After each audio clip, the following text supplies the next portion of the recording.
السلام ورحمۃ اللہ. بسم اللہ الرحمن الرحیم. دیکھیے رمضان المبارک کی جو سب سے بڑی فضیلت ہے وہ یہ کہ قرآن حکیم میں خود اللہ رب العزت نے فرمایا شہر رمضان الذی انزل فیہ القرآن، کہ رمضان المبارک کی جو فضیلت کی بنیادی وجہ ہے وہ یہ ہے کہ اللہ تبارک و تعالی نے اس مہینے میں قرآن حکیم کو نازل فرمایا.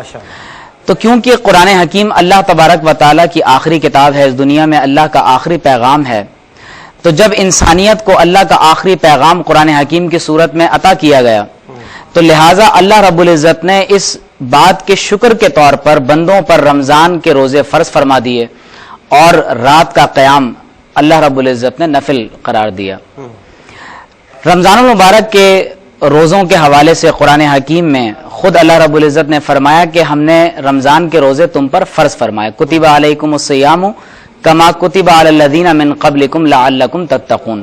اور جیسا کہ آپ نے آغاز میں بھی فرمایا کہ روزہ اور تزکیہ نفس ان دونوں کا آپس میں بہت گہرا تعلق ہے، کیونکہ جب ہم تقویٰ کی بات کرتے ہیں، پرہیزگاری کی بات کرتے ہیں، تو بنیادی طور پر تقویٰ کا مطلب یہی ہوتا ہے کہ انسان اپنے آپ کو گناہوں سے بچائے اور نیکیوں کی طرف لے جائے، ماشاءاللہ، اور اللہ اور اس کے رسول صلی اللہ علیہ وسلم کی رضا کے مطابق کام کرنے لگ جائے.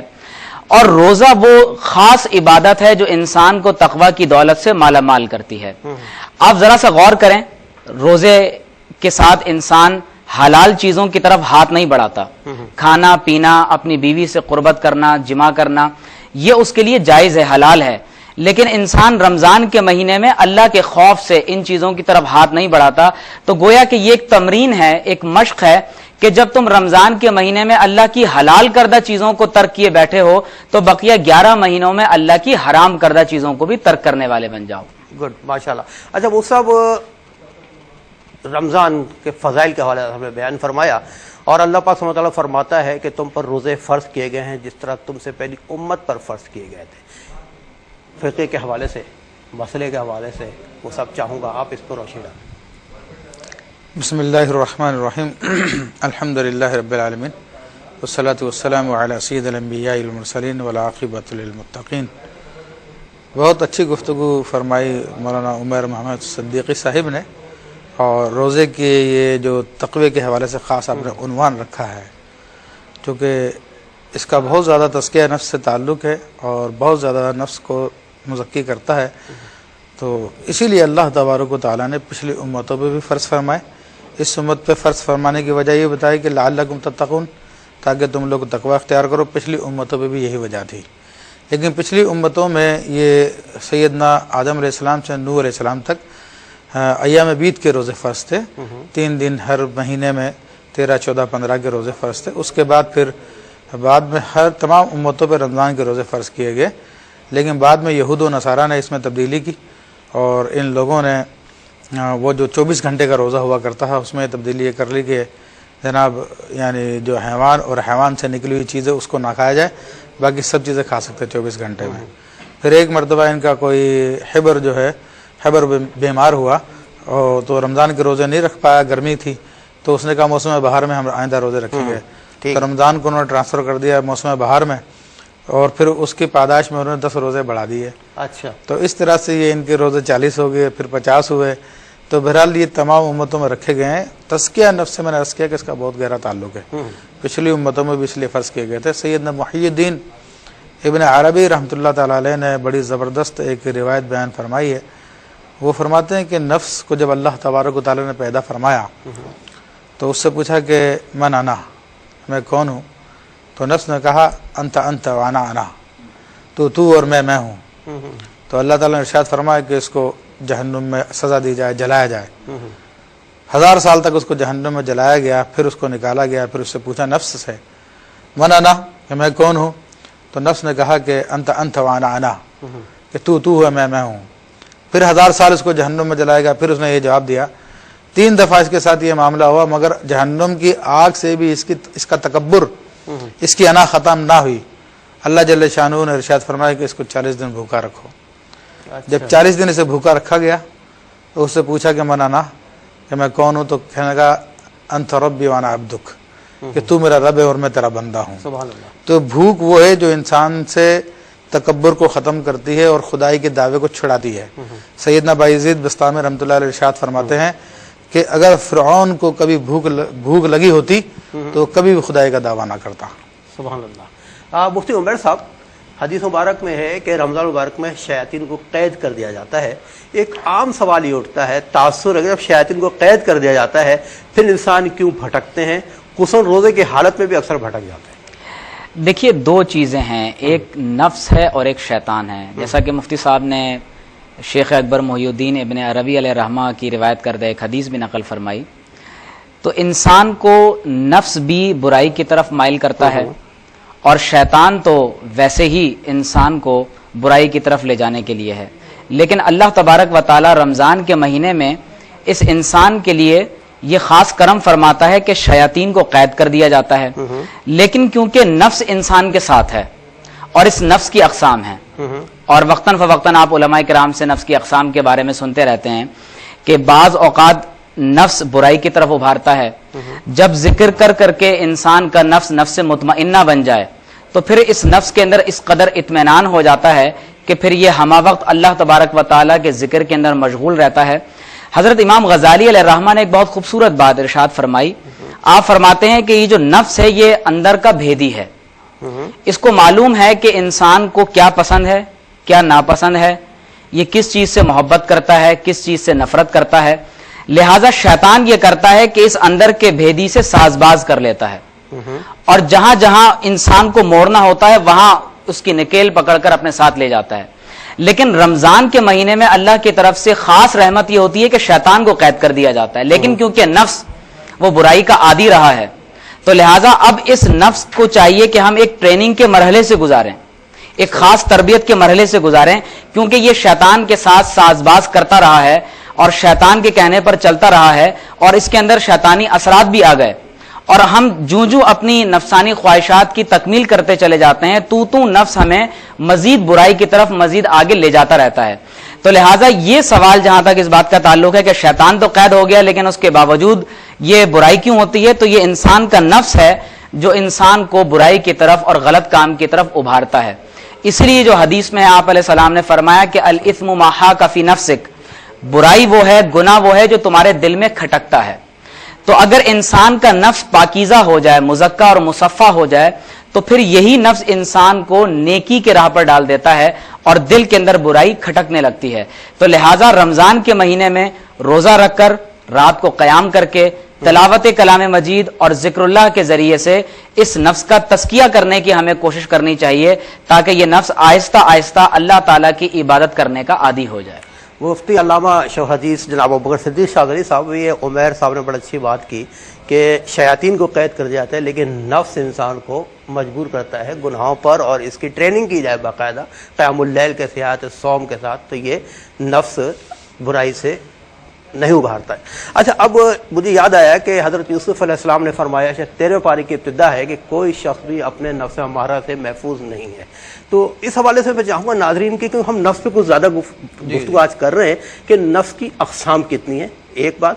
دوسری بات کہ جیسے عمیر صدیقی صاحب علامہ صاحب نے فرمایا کہ شیطان نفس کو اکساتا ہے، تو کہ شیطان اور نفس دونوں الگ الگ چیزیں ہیں یا نفس امارہ شیطان کے انڈر میں ٹوٹل کنٹرول میں ہے؟ کیا صورتحال ہے، تھوڑا سا وضاحت کریں۔ دیکھو وہ قرآن مجید فرقان حمید میں اللہ جل شانہ نے ارشاد فرمایا کہ وما ابرئ نفسی ان النفس لامارۃ بالسوء الا ما رحم ربی، کہ میں اپنے نفس سے بے پرواہ نہیں ہوں اور نفس تو بہت زیادہ حکم دینے والا ہے گناہ کا، سوائے یہ کہ جس پہ میرا رب رحم فرما دے۔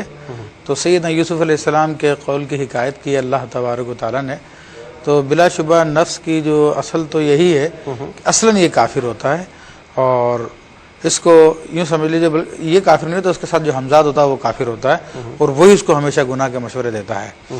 تو یہ ہمیشہ گناہ کے مشورے اس کو دیتا ہے، اور نفس جو ہے وقتی طور پہ گناہ سے رک بھی جاتا ہے، لیکن جو اہل اللہ ہوتے ہیں وہ کبھی بھی اپنے نفس کے بارے میں مطمئن نہیں ہوتے، اگرچہ کہ ان کا نفس خود مطمئن نہ ہو جائے لیکن وہ اپنے نفس کے بارے میں مطمئن نہیں ہوتے۔ اور اس حوالے سے شیخ سعدی رحمۃ اللہ تعالیٰ نے حکایت بھی لکھی کہ عراق کے پہاڑوں میں سے ایک جوگی کو ایک بہت بڑا اژدہا ملا جو برف میں دبا ہوا تھا اور مرا ہوا نظر آتا تھا، تو اس نے اس کو رسی باندھ کر کسی طرح سے شہر میں لے آیا اور پھر لوگوں میں اعلان کر دیا کہ آج اس کا وہ پیش کیا جائے گا، اسے لوگ دیکھنے کے لیے آ جائیں. بہت بڑا اجدہ تھا.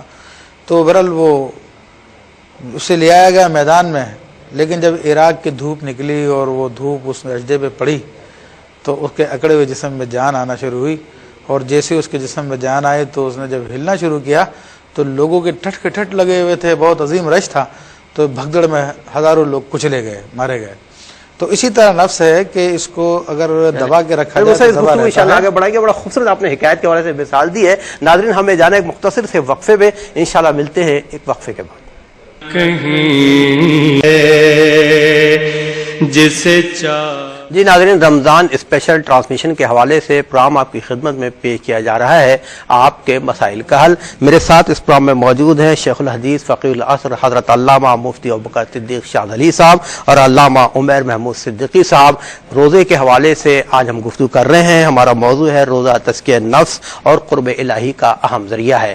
فضائل اور مسائل پہ گفتگو کر رہے ہیں. وقفے سے پہلے مفتی ابوبکر صدیق شاہ علی صاحب نفس کے حوالے سے بڑی خوبصورت حکایت میں بیان کر رہے تھے. میں چاہوں گا ابوبکر صدیق شاہ علی صاحب اس حکایت کو مکمل کریں. ہو سکتا ہے اس بیان کردہ حکایت کے حوالے سے مجھ سمیت پوری دنیا میں کروڑوں ناظرین ہمیں ویو کر رہے ہیں، ہمیں علم میں ہمارے اضافہ ہو اور ہم شاید تھوڑی سی اور نصیحت حاصل کریں. جی مفتی صاحب. تو میں عرض کر رہا تھا کہ اجدے میں جان آئی، جب اس نے ہلنا شروع کیا تو لوگوں کے ٹھٹ کے ٹھٹ تھے، رش تھے. تو لوگ وہ بھگدڑ مچی اور بھگدڑ مچنے سے کئی لوگ جو ہے کافی لوگ مر گئے. تو بزرگ فرماتے ہیں کہ یہی معاملہ نفس کا ہوتا ہے کہ جب نفس کو اگر ہم دبا کے رکھیں اور پھر اس کے بارے میں بے فکر ہو جائیں تو پھر کسی وقت بھی وہ حرکت میں آ جاتا ہے اور ان نیکیوں کی جو اعمال کو ضائع کر دیتا ہے، انسانی نیک اعمال کو ضائع کر دیتا ہے. اس لیے اس پہ کڑی نظر رکھنے کی ضرورت ہے. تو ابتدائی مرحلے میں یہ امارہ ہوتا ہے، اور پھر دوسرے مرحلے میں جب انسان اس کو گناہوں سے، امارہ سے مراد یعنی امر کرنے والا، حکم کرنے والا. اچھا ٹھیک. تو یہ گناہوں کا حکم کرنے والا ہوتا ہے. لیکن جب انسان اس کو کنٹرول کرتا ہے تو پھر اس کی کیفیت تبدیل ہو جاتی ہے. تو یہ گناہوں پہ پھر اس کو ملامت ہونے لگ جاتی ہے اور شرمندگی اختیار کرتا ہے. گناہ کر لیتا ہے لیکن پھر شرمندگی اختیار کرتا ہے. تو اس کو لوامہ کہتے ہیں اس وقت، نفس لوامہ یعنی ملامت کرنے والا. پھر تیسرے مرحلے پہ پھر یہ اس میں اور تبدیل آتی ہے، یہاں تک کہ گناہ کی عادت اس کی چھوٹ جاتی ہے اور نیکیاں اس کے لیے ایسے ہی ہو جاتی ہے جس طرح کہ پانی کسی ڈھیران اوپر کی جگہ سے اترتا ہے، نیچے کی طرف آسانی کے ساتھ آ جاتا ہے. تو ایسے ہی نیکیوں کی عادت ہو جاتی ہے. تو اس وقت اس کو مطمئنہ کہا جاتا ہے. سبحان اللہ. کہ اب یہ نیکیوں پہ مطمئن ہو گیا ہے. تو یہ اس کی مین اقسام جو عموماً بیان کی جاتی ہے. ٹھیک. مفتی عمیر صدیقی صاحب. ہے اس میں غلاموں کے ساتھ، اپنے مملوکوں کے ساتھ، اپنے ماتحت لوگوں کے ساتھ تخفیف کرنی ہے. اس میں غریبوں کو کھانا کھلانا ہے. اس میں اہل ایمان کا رزق بڑھا دیا جاتا ہے. تو یہ تمام تر چیزیں، اور خاص طور پر جو آپ نے نفلی عبادت اور فرض عبادت کی طرف آپ نے اشارہ کیا، تو اس میں آپ علیہ الصلوۃ والسلام نے لوگوں کو عبادت کی طرف ابھارا ہے کہ عام طور پر وہ لوگ جو فرائض ادا کرنے میں کوتاہی کرتے ہیں تو انہیں چاہیے کہ وہ خاص طور پر رمضان المبارک کے مہینے میں فرائض کا اہتمام خصوصی طور پر کریں. اور وہ لوگ جو اس مہینے میں نفلی عبادت کرتے ہی ہیں، وہ اس مہینے میں خصوصی طور پر مزید نفلی عبادت کرنے کی طرف اپنے آپ کو بڑھائیں تاکہ اللہ تبارک و تعالی ان کو زیادہ سے زیادہ مزید ثواب عطا فرمائے.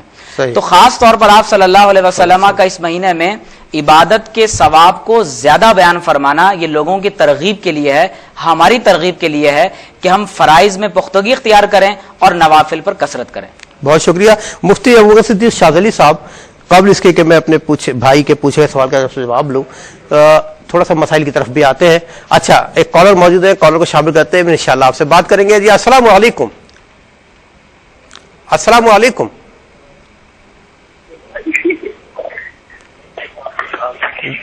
جی السلام علیکم. میں کال ڈراپ ہو گئی. جی ابوبکر صدیق شاہ علی صاحب، مسائل صوم کے حوالے سے بات کریں گے کہ فرض کر لیں جیسے پہلا روزہ ہے اور بیداری میں کسی کو مشکل پیش آئی یا اٹھ نہ سکا وہ، اور انتہائی اختتامی وقت پر وہ اٹھا ہے، تو کیا سحری اس پر واجب ہے؟ بغیر سحر کے روزہ رکھ لے گا وہ؟ دیکھیں، سحری نبی کریم صلی اللہ تعالی علیہ وسلم کی سنت مبارکہ ہے. تو اگر کوئی شخص بغیر سحری کے بھی روزہ رکھ لیتا ہے تو اس کا روزہ ہو جاتا ہے. البتہ وہ سحری کے ثواب سے محروم رہے گا. لیکن جس شخص نے قصداً ایسا نہیں کیا تو بلکہ آنکھ ہی دیر سے کھلی تو اس پر ترک سنت کی بھی وعید نہیں ہے اس پر. اچھا، وعید نہیں ہے. جی جی. اچھا، اسی سوال تھوڑا سا آگے بڑھاؤں گا میں کہ اچھا ایک کالر کو شامل کر لیتے ہیں جی. السلام علیکم. السلام علیکم. وعلیکم السلام. جی بھائی کون اور کہاں سے بات کر رہے ہیں؟ جی میں منیر بول رہا ہوں, میں عمان سے بات کر رہا ہوں. عمان سے منیر بھائی بات کر رہے ہیں. جی منیر صاحب کو رمضان بہت بہت مبارک ہو. خیر بھائی جی آپ کو مبارک ہو. اچھا ایک سوال ہے ہمارا. جی جی. ہم ایک کمپنی میں لوڈ لے کے جاتے ہیں کمپنی کا, تو وہ ہم کو جب واپسی آتے ہیں ہم کو چیک دیتے ہیں. اگر ہم چیک لے رہے ہیں وہ 8-10 دن کا چیک دیتے ہیں. ٹھیک. وہی پیپر کلیئر کر کے باہر ایک آدمی کھڑا ہے, وہ ہم کو 10 ریال کم دیتا ہے اصلی پیمنٹ سے. صحیح.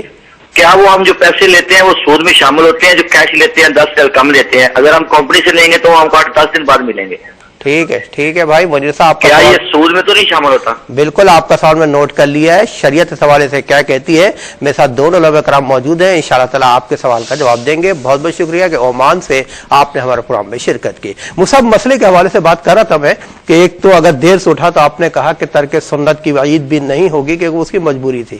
ٹھیک یہی کہا نا آپ نے. اچھا دوسرا یہ تھا اس پہ غسل واجب تھا اور وقت نہیں ہے, تو وہ اس وقت بھی شریعت کیا کہتی ہے؟ دیکھ اس صورت میں بھی اسلام بہت سہل دین ہے اور بہت ہی نرم دین ہے, بہت لوگوں کے لیے سہولت پیدا فرماتا ہے. تو ایسی صورت میں اگر کسی شخص پر غسل فرض ہے اور ٹائم اتنا نہیں ہے, غسل کرے گا تو سحری نہیں ہو سکے گی اور سحری کرے گا تو غسل نہیں ہو سکے گا, تو کوئی بات نہیں, غسل کو ڈیلے کر دے اور اطمینان سے اپنے سحری کر لے. اچھا. اور ہو سکے تو یہ کر لے کہ 2 فرائض غسل کے کلی کرنا اور ناک میں پانی ڈالنا وہ اچھے طریقے سے پہلے سے کر لے. اس کے بعد اپنے اطمینان سے سحری کر لے, اور سحری کرنے کے بعد روزہ جب بند ہو جائے تو اس کے بعد نہا دھو لے.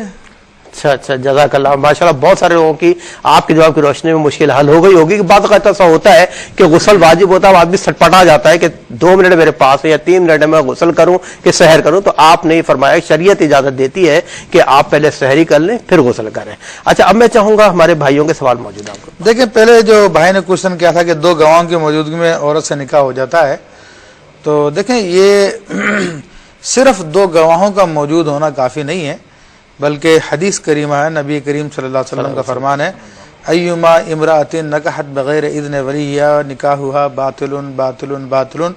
جو عورت بھی اپنے ولی کی اجازت کے بغیر نکاح کرتی ہے تو اس کا نکاح باطل ہے باطل ہے باطل ہے. اللہ اکبر. تو اگرچہ کہ یہ فقہ حنفی میں امام اعظم رحمۃ اللہ علیہ کی رائے کے مطابق ہو جاتا ہے, لیکن اس زمانے میں چونکہ یہ لوگوں کی عزتوں کا مسئلہ ہے اور آوارگی کا زمانہ بھی ہے کہ تعلیم کی خرابی سے ہوئی بالآخر شوہر پرست بیوی پبلک پسند لیڈی, تو یہ والا معاملہ ہمارے یہاں پر اکبر الہ آبادی کی زبان تھے. تو میں اسی قول پہ فتویٰ دینا پسند کرتا ہوں جو امام محمد رحمۃ اللہ علیہ کا قول ہے, تو بغیر اولیاء کی اجازت کے نکاح باطل ہے. چل مصعب ایک کالر کو شامل کرتے ہیں. السلام علیکم. وعلیکم السلام. جی بھائی کالر کہاں سے بات کر رہے ہیں؟ سید محمد ارشد بول رہا ہوں جی گڑا والا سے. اچھا سید عمر ارشد صاحب بات کر رہے ہیں. جی سید صاحب. سر مسئلہ یہ ہے کہ کیا نفلی روزہ سحری کے بغیر ہو جاتا ہے؟ اچھا نفلی روزہ سحری کے بغیر ہو جاتا ہے یا نہیں, آپ کا سوال ہے سید صاحب, ہم نے نوٹ کر لیا ہے. انشاءاللہ مصعب آپ کا جواب دیں گے. راضی شامل کرتے ہیں ایک اور کالر کو. جی السلام علیکم. وعلیکم السلام. جی بھائی کالر کہاں سے بات کر رہے ہیں؟ جی میں ساجد بات کر رہا ہوں UK سے. UK سے ساجد صاحب بات کر رہے ہیں. جی ساجد صاحب. اچھا میرا سوال یہ تھا کہ اگر ایک شخص کوئی روزے میں ہو اور وہ بیمار ہو جائے اور اس دوران وہ روزہ توڑ دیتا ہے بیماری کی وجہ سے, تو اس کے لیے شریعت میں کیا حکم ہے؟ ٹھیک ہے جناب, آپ کا سوال میں نوٹ کر لیا ہے. شریعت اس حوالے سے کیا کہتی ہے اور ابو بکر صدیق شاذلی صاحب انشاءاللہ آپ کے سوال کا جواب دیں گے. آپ کا بہت بہت شکریہ کہ آپ نے ہمارے پروگرام میں UK سے شرکت کی. جی مفتی صاحب. تو اگلا کوشچن یہ تھا کہ جب کمپنی والے چیک دیتے ہیں اور اس کے بعد اس کے اوپر اگلی ڈیٹوں کا ہوتا ہے لیکن کیش ان کو پہلے چاہیے ہوتا ہے, تو اس کو وہ پھر کسی کو دے کر, ایجنٹ کو دے کر قیمت میں سے کچھ کمی کر کے, بالفرض 10,000 کا چیک تھا تو اس میں سے عام طور پہ جلدی کے لیے وہ 50 روپے کاٹ لیتا اور 9,500 دے دیتا ہے, بلکہ 500 کاٹ لیتا 9,500 دے دیتا. تو اسے بٹا لگانا کہتے ہیں. ہاں تو شرعی اعتبار سے یہ جائز نہیں ہے, کیونکہ وہ اس کاغذ کی پرچی کو نہیں بیچتا بلکہ اس کے پیچھے جو قرضہ ہے اس قرضے کو بیچتا ہے. اور بیع القرض لا یجوز, یہ بہت واضح بات ہے, قرض کی بے ناجائز ہے, یا بیع الدین لا یجوز الا من علیہ الدین، تو دین کو صرف اسی شخص کو بیچ سکتا ہے کہ جس کے اوپر وہ دین ہے، تو یہ شرعی اعتبار سے ناجائز ہے، اس کی اجازت نہیں ہے۔ اچھا، پھر محمد ارشد نے جو کہا کہ نفلی روزہ بغیر سحری کے ہو جاتا ہے، تو جی ہاں نفلی روزہ بغیر سحری کے ہو جاتا ہے، بلکہ اگر کسی نے فجر کے بعد کچھ کھایا پیا نہیں اور ابھی دحوہ کبریٰ یا زوال آفتاب کا وقت بھی نہیں ہوا، تو اس سے اگر 10 بجے 11 بجے بھی اگر اس کا ارادہ بن جاتا اور اس نے کھایا پیا نہیں تھا تو بھی اس کا نفلی روزہ ہو جائے گا۔ بہت شروع سے کالوں کو شامل کرتے ہیں، دیکھیں ان کو کیا مسئلہ درپیش ہے شرعی حوالے سے۔ السلام علیکم۔ وعلیکم السلام جی کون اور کہاں سے بات کر رہے ہیں بھائی؟ میں نویز سیالکوٹ سے بات کر رہا ہوں سر۔ جی فرمائیے۔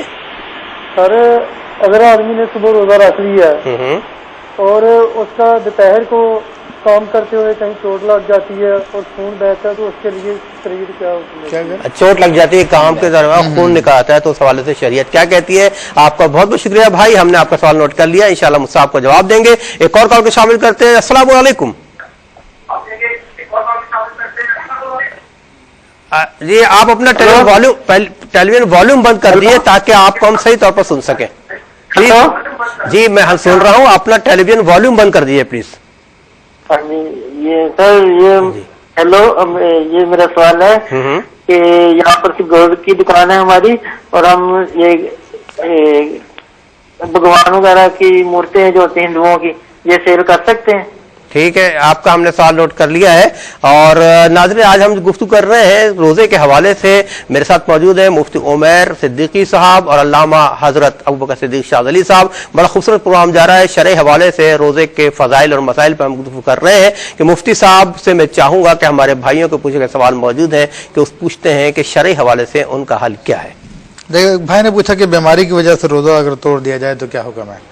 تو دیکھیں بیماریاں مختلف قسم کی ہوتی ہے، جب تک کسی بیماری میں جان کا دماغی حالت کا ضائع ہونے کا خوف نہ ہو تب تک روزہ توڑنا جائز نہیں ہے، اور اگر ایسا عذر پایا گیا تو روزہ توڑنے پر کوئی کفارہ نہیں ہے، صرف قضا ہے بعد میں۔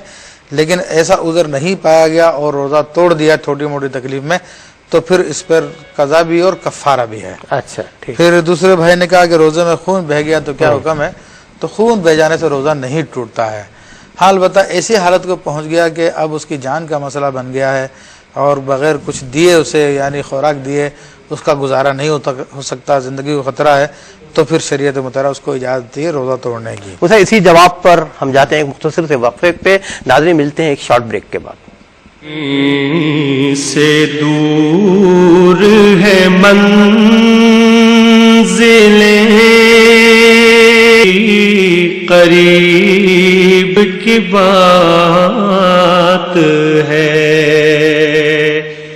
جی ناظرین، روزہ تزکیہ نفس اور قرب الہی کا بہترین ذریعہ ہے، یہ موضوع ہے ہمارے آج کے پروگرام آپ کے مسائل کا حل کا، جو رمضان اسپیشل ٹرانسمیشن کے حوالے سے ہم آپ کی خدمت میں پیش کر رہے ہیں۔ میرے ساتھ اس محفل میں موجود ہیں شیخ الحدیث فقیہ العصر حضرت علامہ مفتی ابوبکر صدیق شاہ علی صاحب اور علامہ عمیر محمود صدیقی صاحب۔ بڑی خوبصورت گفتگو چل رہی ہے، آپ کو بھی ہم پروگرام میں شامل کر رہے ہیں اور آپ کے پوچھے گئے سوالوں کے جواب بھی ہم لے رہے ہیں اپنے مفتیان کرام سے۔ جی مفتی صاحب ہمارے پاس سوال موجود ہیں بھائیوں کے، پھر انشاءاللہ ہم مسائل کی طرف۔ دیکھیں ایک بھائی نے کہا تھا کہ مورتیوں کی خرید و فروخت کا شرعی حکم کیا ہے؟ تو شریعت اسلامیہ میں بت فروشی منع ہے، اچھا ٹھیک، تو یہ شریعت اس کی اجازت نہیں دیتی۔ ٹھیک۔ اچھا وہ سب مسائل اور فضائل پہ آج ہم گفتگو کر رہے ہیں، ایک بڑا بنیادی سوال شہر کے حوالے سے، دنیا میں جتنے بڑے شہر ان حوالے سے بات کر رہا ہوں کہ ٹریفک کا دھواں یا کہیں پہ اگر کچرا جل رہا ہے یا کسی ایسے کمرے میں جب فیومز بہت زیادہ ہیں، اسپرے کیا ہوا ہے، اور اگر وہ انہیل کر لیتا ہے آدمی ناک یا حلق کے ذریعے تو روزے پہ اس کا اثر ہوگا یا نہیں ہوگا؟ دیکھیے اس حوالے سے چونکہ یہ ایک ایسی چیز ہے جس سے بچنا انسان کے لیے ممکن نہیں ہے، خاص طور پہ بڑے شہروں میں جہاں پر بسیں ہیں، کاریں ہیں اور دیگر فیکٹریاں ہیں، تو وہاں پہ فضا دھواں آلود ہوتی ہے، گرد و غبار بھی ہوتا ہے، تو ایسی چیز جس سے بندے کے لیے بچنا ممکن نہیں ہے، شریعت اس میں رعایت دیتی ہے۔ تو اگر خود بخود یہ چیزیں انسان کے ناک میں چلی جاتی ہیں تو اس میں کوئی حرج نہیں ہے، لیکن اس کے برعکس کوئی انسان خود دھواں جلائے اور پھر اپنا ناک قریب لے جا کے اس کو اپنے جسم میں داخل کرے تو وہ اس میں داخل نہیں بلکہ اس سے روزہ ٹوٹ جائے گا۔ اسی وجہ سے کوئی سگریٹ یوز کرے تو اس سے روزہ ٹوٹ جاتا، حقہ استعمال کرے تو روزہ ٹوٹ جاتا، بلکہ میں کہوں گا کہ بس کا دھواں ویسے چلا جاتا ہے آپ کے ناک میں کوئی مسئلہ نہیں ہے، لیکن اگر کوئی شخص اپنا ناک لے جا کر بطور خاص قاصدن سونگنے کی نیت سے ایسا کرے گا تب بھی اس کا روزہ چلا جائے گا۔ مطلب وہی بات کہ اعمال کا درمدار نیتوں پر ہے۔ مفتی عمیر صدیقی صاحب میں آپ سے سوال کرنا چاہوں گا کہ اسی سوال کو آگے بڑھاؤں گا کہ انہیلرز استعمال کرتے ہیں ہمارے پیشنٹس ہیں بہت سارے، دمے کے جو مریض ہوتے ہیں ان کی مجبوری ہے وہ انہیلر استعمال کریں، اور ان کو کوئی خاص بیماری نہیں ہے ماں سوا اس کے، یا کسی کو نظر لگایا جاتا ہے بام وغیرہ استعمال کرتے ہیں، یہ تو روزے پہ اثر انداز ہوتی ہیں یہ چیزیں؟ دیکھیے اگر کوئی دمے کا مریض انہیلر استعمال کرتا ہے یا اور اس قسم کی کوئی دوائی استعمال کوئی مریض کرے کہ جس کے باقاعدہ اثرات چاہے وہ بخارات کی صورت میں ہوں یا کسی اور صورت میں اس کے اثرات حلق کے ذریعے سے جسم کے اندر داخل ہوتے ہیں تو اس سے روزہ ٹوٹ جاتا ہے، لیکن کیونکہ دمے کے مریضوں کے لیے انہیلر کا استعمال لازمی ہوتا ہے اور وہ روزہ بھی رکھنا چاہتے ہیں تو لہٰذا احتیاط کا تقاضا یہی ہے کہ وہ باقاعدہ روزہ رکھ لیں، اور اگر ان کو بحالت مجبوری انہیلر استعمال کرنا پڑے اور ان کے لیے جس طرح سے مفتی صاحب نے فرمایا کہ بہت ہی اشد ترین ضرورت کے تحت اگر ان کو انہیلر استعمال کرنا پڑتا ہے تو وہ استعمال کر لیں، اپنے روزے کو بھی بعد میں جاری رکھیں اور بعد میں پھر روزے کا فدیہ ادا کر دیں۔ بہت شکریہ، شامل کرتے ہیں کالرز کو۔ السلام علیکم۔ وعلیکم السلام ورحمۃ اللہ وبرکاتہ۔ جی بھائی کون السلام ورحمۃ اللہ وبرکاتہ۔ کون سا آپ بات کر رہے ہیں؟ غسل واجب ہو گیا ہے۔ ہیلو جی سن رہا ہوں۔ فجر کا وقت اتنا نہیں ہے کہ ایک آدمی کو وہ فجر کی نماز واجب ہو گئی ہے اور غسل کرنے کے لیے اتنا وقت نہیں ہے، اگر غسل کرتے تو فجر کی نماز قضا ہو جاتی، اس لیے آپ بغیر غسل کی نماز پڑھ سکتا ہے اسی بنا کے۔ ٹھیک ہے بھائی، آپ نے بہت اچھا سوال کیا، انشاءاللہ جواب کی روشنی میں بہت سارے لوگوں کے علم میں اضافہ ہوگا۔ ایک اور کالر کو شامل کرتے ہیں۔ السلام علیکم۔ وعلیکم السلام سر۔ جی بھائی کون، کہاں سے بات کر رہے ہیں؟ شہزاد بات کر رہا ہوں سر، لاہور سے۔ ماشاءاللہ آپ کا پروگرام بہت اچھا ہے، اللہ تعالیٰ آپ کو اجر دے۔ آمین، بہت شکریہ سر میرا یہ سوال یہ ہے کہ اگر فرض کیا کہ ایک مرد غصے کی حالت میں اپنی بیوی کو کہہ دیتا ہے کہ یہ فلانا کام تو اگر گئی تو دوبارہ میرے گھر واپس نہ آئی، آیا کہ اس صورت میں اس کا طلاق واجب ہو جاتی ہے یا نہیں، یا کیا اسلامی نقطہ نظر سے کیا ہے؟ چلے ٹھیک ہے، لاہور سے آپ نے پروگرام میں شمولیت اختیار کی، آپ کا بہت بہت شکریہ۔ دیکھتے ہیں کہ شریعت آپ کے پوچھے گئے سوالوں کا کیا جواب دیتی ہے۔ چلتے ہیں مفتی صاحب کی طرف۔ جی مفتی صاحب، دیکھیں پہلا کوشچن تھا غسل واجب ہو گیا ہے، کیا بغیر غسل نماز ادا کر سکتا ہے؟ تو دیکھیں اس میں اصل قول تو یہی ہے کہ اس کو غسل میں لگ جائے، چاہے اس کا وقت نکل جائے، پھر اپنی نماز کی قضا کر لے۔ لیکن امام ظفر رحمۃ اللہ تعالیٰ علیہ کا قول یہ ہے کہ ایسی صورت میں جب دیکھتا ہے کہ غسل کروں گا تو نماز کا وقت ختم ہو جائے گا تو یہ تیمم کر کے اپنے فرائض ادا کر لے اور اس کے بعد غسل کر لے اور پھر نماز کو دہرا لے اپنے۔ تو یہ امام ظفر کا قول ہے جسے علامہ ابراہیم حلبی نے ترجیح دی ہے اور اسے اپنے اس میں بیان کیا، اور اکثر بزرگوں نے اس پہ فتویٰ دیا ہے۔ ٹھیک، لیکن جسم پر اگر کہیں ناپاکی لگی ہوئی ہے تو اس کو لازمی طور پر جدا کر لیا جائے، کہیں ایسا نہ ہو کہ انہی ناپاک کپڑوں کے اندر پھر کہ وقت نکل رہا ہے تو انسان نماز کے لیے کھڑا ہو جائے، اس ناپاکی کو جو ہے وہ جدا کرنا ضروری ہے۔ لیکن بہتر یہ ہے کہ شرعی حوالے سے جو غسل کے واجبات ہیں وہ ضرور ادا کر لیں۔ نہیں، اس میں دیکھیں بات تو یہی ہو رہی ہے کہ تیمم کر کے پڑھ لیں۔ اچھا، تو جو موٹی موٹی نجاست لگی اس کو کسی چیز سے پونچھ لے، صاف کر لے، ٹھیک ہے، کپڑے بدل لیں، تیمم کر کے اپنے ہاں جی کپڑوں پر نجاست لگی ہے تو اس کو بھی چینج کر لے اور پھر اپنی نماز ادا کر لے، پھر بعد میں غسل کر کے اپنی نماز کو دہرا لیں۔ ٹھیک، پھر یہ شہزاد بھائی نے لاہور سے پوچھا کہ غصے کی حالت میں کہا کہ اگر تو گئی تو پھر دوبارہ نہ آنا، کیا اس سے طلاق ہو جائے گی؟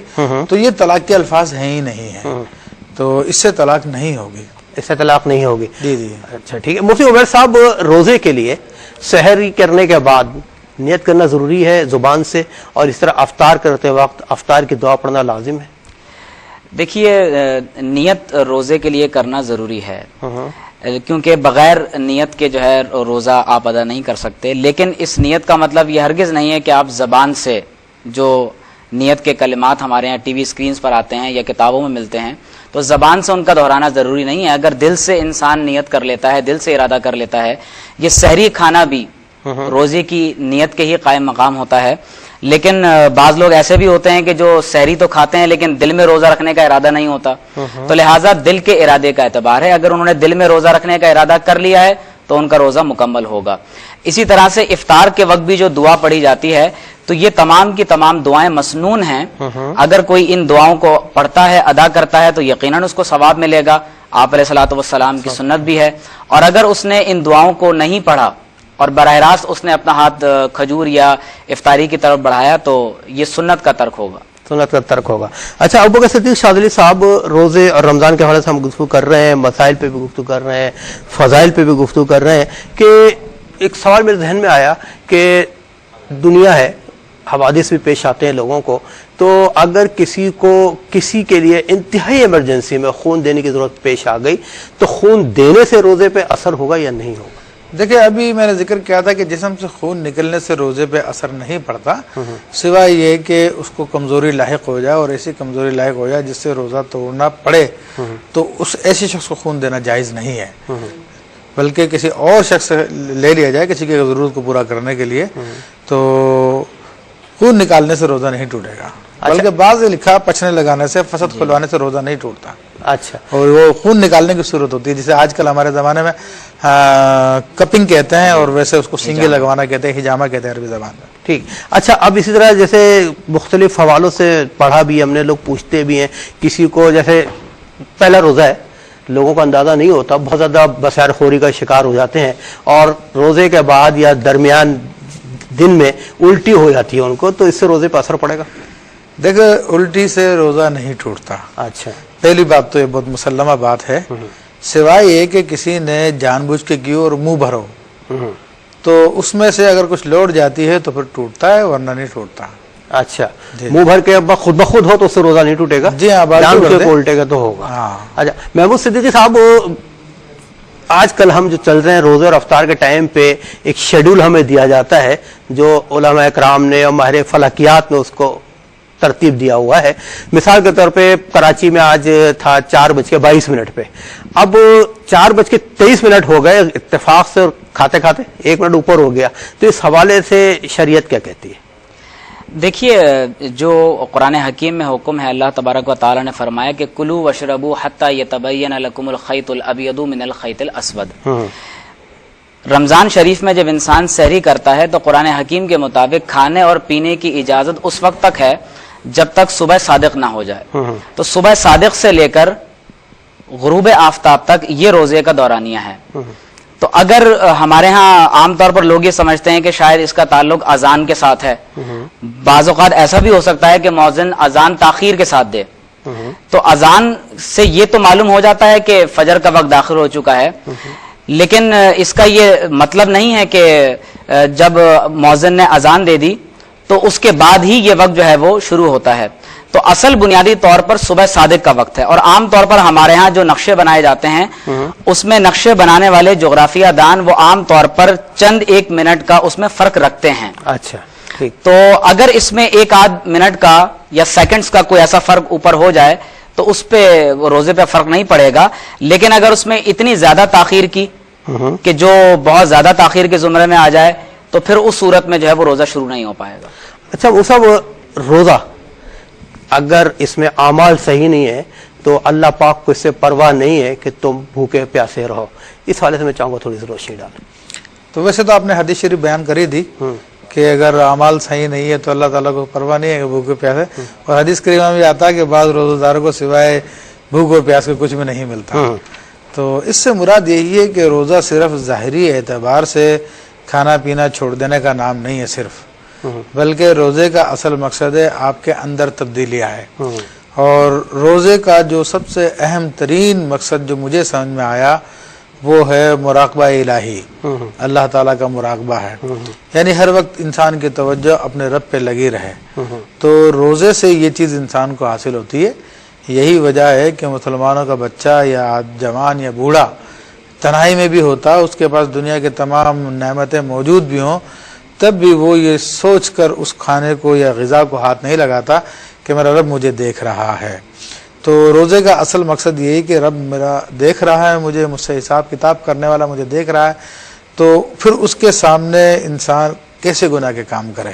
بہت شکریہ. روزہ رکھ کے بھی گناہ کے کام کرتا رہے گا تو اس کو بھوک پیاس کے سوا کچھ بھی حاصل نہیں ہوتا. جزاک اللہ، بہت شکریہ. ناظرین کرام، بہت خوبصورت گفتگو آج کی ہمارے ساتھ علماء اکرام نے. میرے ساتھ موجود تھے علامہ مفتی ابوبکر صدیق شاذلی صاحب اور علامہ مفتی عمیر محمود صدیقی صاحب. آپ دونوں معتبر حضرات کا بہت بہت شکریہ. اللہ پاک آپ کو جزا عطا فرمائے, آپ کے علم میں اضافہ فرمائے, اور اللہ پاک ہم سب کو صاحب عمل بنائے. ناظرین کرام, بڑا خوبصورت مہینہ ہے رمضان المبارک. اس کی افادیت پہ اگر مورخین لکھنا چاہیں, کتاب لکھنے والے لکھنا چاہیں, تو وہی بات کہ سیاہیاں ختم ہو جائیں, قلم ختم ہو جائیں گے. اس کی نعمتوں کا ہم مکمل ذکر نہیں کر سکتے کہ جب رب نے کہہ دیا ہے میرا مہینہ ہے, روزہ میرے لیے ہے اور میں اس کی جزا دوں گا, وہ ذات بارک جو تمام کائنات اور سماوات کا مالک ہے, جب وہ بدل دے گا تو اپنے حساب سے بدل دے گا. روزے کو پوری نیک نیتی کے ساتھ رکھیں, اور روزہ رکھنے کے ساتھ ساتھ اپنے اعمال کی بھی فکر کریں. کہیں ایسا نہ ہو کہ حالت روزہ میں ہم سے کوئی گناہ سرزد ہو جائے, کہ ایسا نہ ہو کہ ہم سے کوئی گناہ سرزد ہو گیا تو بڑا پکڑ میں آئے گا کہ بڑا یہ امتحان ہے, یہ ہمارا دارالعمل ہے. اس میں اللہ پاک نے اپنے بندوں کو بڑا رحم فرمایا ہے, بڑا کرم فرمایا ہے. اس پورے ماہ رمضان کو بڑے خوشی و خضوع کے ساتھ گزاریے. کوشش کیجئے کہ ہم سے کوئی گناہ سرزد نہ ہو, اور جو گناہ سرزد ہو گئے ہیں ان کی ہم اللہ پاک سے توبہ کریں, استغفار کریں. لیلۃ القیام کا رات کے قیام کا انتظام کریں, تراویح کا انتظام کریں, روزے کا انتظام کریں. اپنے بیوی بچوں سے بہت خلوص و محبت سے گفتگو کریں. جن بھائیوں کو غصہ بہت آتا ہے, روزے کی حالت میں غصے کو ختم کر دیں. بہت ہر ایک سے محبت کی نگاہ سے دیکھیں. اللہ پاک آپ کا اور ہم سب کا حامی ناصر ہو. زندگی بخیر. انشاءاللہ رمضان اسپیشل ٹرانسمیشن میں اس پروگرام کے ساتھ بروز پیر, منگل, بدھ اور جمعرات کو آپ کی خدمت میں یہ آپ کا خاکسار میزبان آشکار داور پھر حاضر ہوگا. اس وقت کے لیے اجازت دیجیے. اللہ حافظ, فی امان اللہ, والسلام علیکم ورحمۃ اللہ. کہیں سے دور ہے منزلیں, نہ کوئی قریب کی بات ہے, جسے چاہ